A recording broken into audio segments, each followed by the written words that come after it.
Gaur, iragan bezalaxe, Leioako umore azokaren berri emotera etorri gara, eta nik izan nahi dut, Bizkaiko Foru Aldundiaren izenean, nazioarteko ekitaldioaren garantzia nabarmendu nahiko nuke, erakundeok elkarlanean ikasi dugu eta horrela lortu dugu eustea hainbat eta hainbat kultura eta arte, proiektu, produktu eta egitasmoei.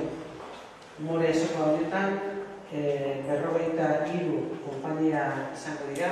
Hablamos de humore azoka internacional, nazioartekoa internacional, porque participan 43 compañías, 14 de ellas son de Euskadi, 22 son del Estado y 7 de más allá del Estado español. Son tiempos complicados, pero del esfuerzo interinstitucional se obtienen frutos, especialmente en estos casos.